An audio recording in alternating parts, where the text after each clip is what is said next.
बिस्मिल्लाहिर्रहमानिर्रहीम।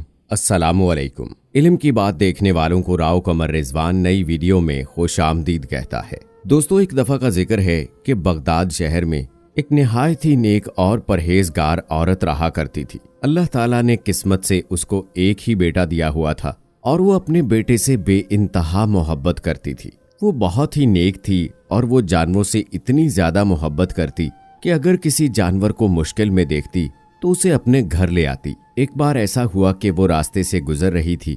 उसे सड़क पर एक प्यासा कुत्ता नजर आया जो कि प्यास के मारे बिलक रहा था। वो उसके पास गई, लेकिन आसपास पानी का कोई भी कुआं ना था। औरत ने उस छोटे से कुत्ते को उठा लिया और उसे अपने घर ले आई। उसने उसको पानी पिलाया और वो कुत्ता उसके घर में रहने लगा। वो औरत वैसे भी जानवरों पर मेहरबान थी, लेकिन जब एक छोटा सा कमसिन कुत्ता उसके घर में आया तो उस औरत का बेटा उस कुत्ते से जलने लगा कि मेरी माँ मुझसे मोहब्बत नहीं करती और उस हकीर जानवर से मोहब्बत करती है। गर्ज ये कि वो उससे हसद करने लगा और अपनी माँ का दुश्मन बन गया। और ये दुश्मनी इतनी बढ़ी कि वो अपनी माँ से बदला लेना चाहता था और चाहता था कि मैं किसी तरह अपनी माँ को ही खत्म कर दूं। लेकिन वो उस जगह रहकर अपनी माँ को कोई नुकसान नहीं पहुंचा सकता था, क्योंकि उसकी माँ की इज्जत करने वाले लोग वहाँ बेइंतहा थे। क्योंकि वो नेक और बेवा होकर भी अपने किरदार को बचाने वाली इंसान थी। वो कुत्ता अपनी मालकिन से बहुत मोहब्बत करता। दोस्तों, कहते हैं कि कुत्ता बहुत वफादार जानवर होता है।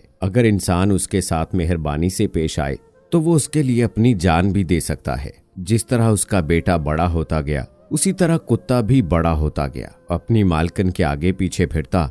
एक दिन बेटा अपनी माँ के पास बैठा हुआ था। उसकी माँ ने कहा, बेटा, ईद उल अजहा आने वाली है और अल्लाह ताला ने हमें इतना नवाजा है कि हम पर कुर्बानी वाजिब है। बेटा, जो कि माँ से दिल ही दिल में नफरत करता था, सोचने लगा कि मेरा बस चले तो मैं तुम्हें ही कुर्बान कर दूं। बेटा ऊपर के दिल से अपनी माँ से कहने लगा, क्यों नहीं, हम इतनी ताकतवर गाय लेकर आएंगे कि पूरा इलाका देखता रह जाएगा। उसकी माँ ने कहा, बेटा, दिखावे के लिए कुर्बानी ना करना। कुर्बानी तो सिर्फ अल्लाह की खुशी के लिए की जाती है और अल्लाह के पास कुर्बानी का गोश्त या खून नहीं जाता, बल्कि हमारी नीयत जाती है और वो जानवर अल्लाह के हजूर हमारे लिए दुआ करेगा। ईद के दिन बहुत करीब आ गए थे और बेटा दिल ही दिल में परेशान था कि मुझे अपनी माँ को किसी भी तरह से इस घर से निकालना है। उसकी बीवी ने उसको समझाने की बजाय उसको और ही सुलगाना शुरू कर दिया।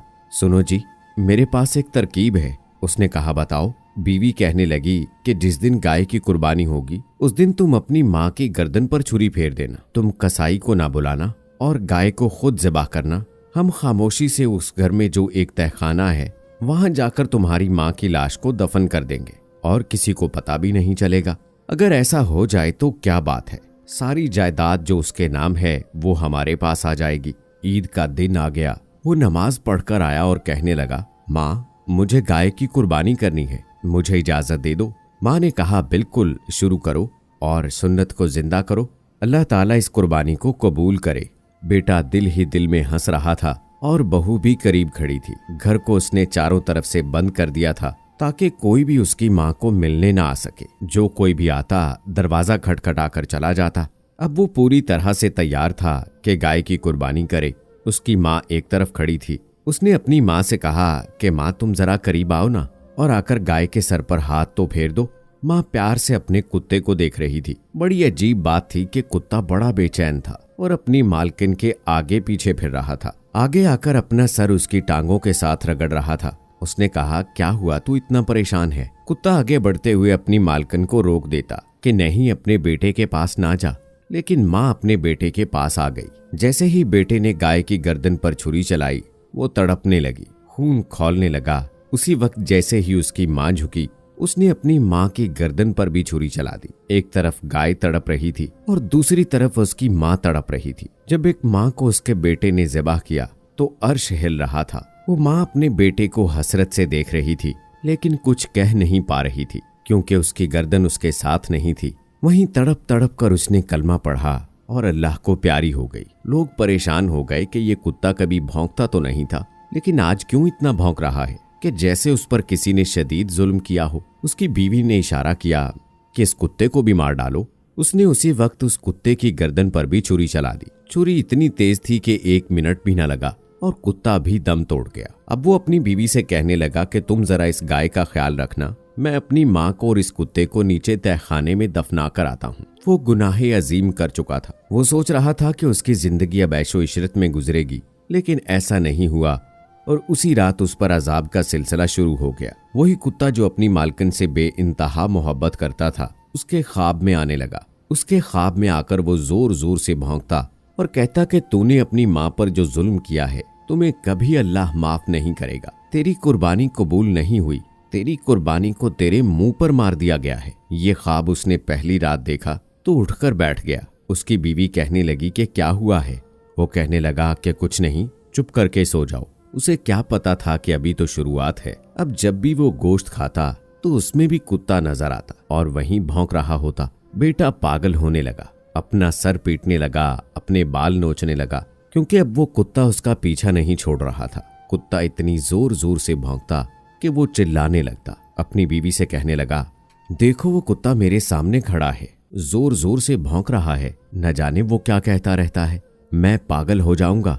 इसी कैफियत में 6 महीने गुजर गए। उसकी बीवी सोचने लगी कि उसके शौहर पर आसेब का साया हो गया है, मुझे किसी आमिल के पास जाना चाहिए। उसी इलाके में एक अल्लाह वाला रहता था। वो औरत अल्लाह वाले के पास गई, जो कि अल्लाह के बहुत ही नेक बंदे थे और बहुत कुछ जानते थे। जैसे ही वो अपने शौहर को लेकर अल्लाह वाले के पास गई, अल्लाह वाले ने कहा, इसको लेकर बाहर चली जाओ, अंदर इसको मत लाना, इसके नापाक कदम इस जगह पर नहीं पड़ने चाहिए। तुम दोनों शैतान हो और यहीं बाहर खड़े रहो। अल्लाह वाले कहने लगे, तुम्हारे साथ जो मसला है वो मैं सब जानता हूँ, लेकिन इस अमल के लिए तुम्हारे घर जाना पड़ेगा। औरत बोली, हजरत वहाँ क्यों जाना पड़ेगा?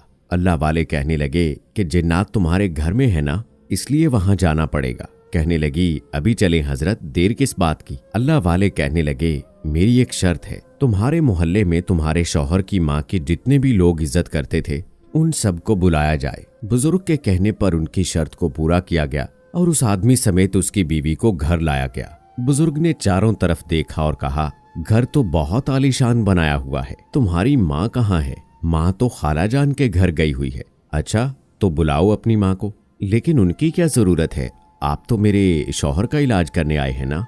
उसका शौहर फिर से चीखने लगा और कहने लगा, देखो वो मेरे सामने खड़ा भौंक रहा है, वो मुझे काट लेगा, उसके लंबे लंबे दांत हैं, वो बहुत तेज आवाज में भौंक रहा है। बुजुर्ग ने कहा, बुलाओ अपनी खाला को। उसने किसी आदमी को भेजा और उसकी खाला भी आ गई। खाला घर में आई तो बहुत ही घबराई हुई थी और कहने लगी, क्या हुआ है, मुझे क्यों इस हालत में घर बुलाया गया है? अल्लाह वाले कहने लगे कि ये बताओ, इस आदमी की माँ तुम्हारे घर में है? उसने कहा, नहीं, मैंने तो अपनी बहन को कई महीनों से नहीं देखा। लोग अल्लाह वाले से कहने लगे, ये क्या बात है? इस पर वो लड़का कहने लगा, खाला झूठ बोल रही है, माँ जी तो उनके साथ थी, उनके बेटे ने तो हमें यही बात बताई थी। उस वक्त तो ये होश में था, लेकिन अब तो ये बहुत बहकी बहकी बातें कर रहा है। बुजुर्ग उसके जानिब बढ़े और कहा कि गुस्ताख, बेअदब, अब तू बता और अपने मुंह से उगल, वरना सच कह रहा हूं मैं तुम्हारा राज फाश कर दूंगा।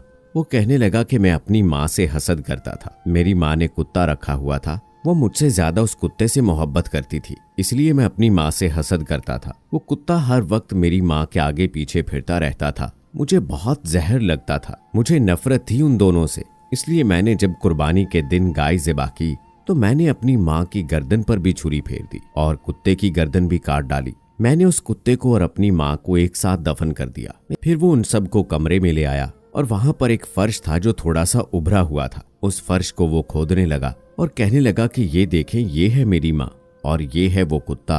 बुजुर्ग ने उसकी माँ की लाश को बाहर निकलवाया और उसकी नमाज़े जनाजा अदा की गई। उस औरत को दफन किए हुए 6 महीने हो गए थे, लेकिन उसका जिस्म अभी तक बिल्कुल ठीक था और कोई भी कीड़ा नहीं पड़ा था। उसकी माँ तो मरकर भी जिंदा थी, लेकिन वो जिंदा रहकर भी मर चुका था। उसके जिस्म के हिस्से गलने लगे। उसको ऐसी बीमारी हो गई कि जिससे उसका जिस्म गलने सड़ने लगा और उसकी बीवी के साथ भी ऐसा ही हुआ। एक दिन वो दोनों मियाँ बीवी तड़प तड़प कर मर गए और इबरत का निशान बन गए। लोग आज भी जब उनकी कहानी सुनते हैं तो एक तरफ सुबहान अल्लाह कहते हैं, क्योंकि उस नेक औरत का जिस्म बिल्कुल सही सलामत था, और दूसरी तरफ अस्तगफिरुल्लाह भी कहते हैं कि उसका बेटा और बहू तड़प तड़प कर इस दुनिया से गए। उस जालिम को ना तो दुनिया में चैन मिला और ना आखिरत में। दोस्तों, बेशक माँ बाप की नाफरमानी एक ऐसा गुनाह है कि जिसकी सजा आखिरत में तो मिलेगी ही मिलेगी, लेकिन दुनिया में भी इसकी सजा जरूर मिलती है। अल्लाह हम सबको अपने माँ बाप की इज्जत और कदर करने की तौफीक अता फरमाए। आमीन सुम्मा आमीन। दोस्तों, ये थी हमारी आज की वीडियो। उम्मीद करते हैं आपको पसंद आई होगी। वीडियो की पसंदीदगी के इजहार के लिए इस वीडियो को लाइक करें, शेयर करें अपने दोस्तों के साथ। मजीद ऐसी वीडियोस देखने के लिए हमारा चैनल इल्म की बात अभी सब्सक्राइब कर लें। मिलते हैं अगली वीडियो में, तब तक के लिए अल्लाह हाफिज।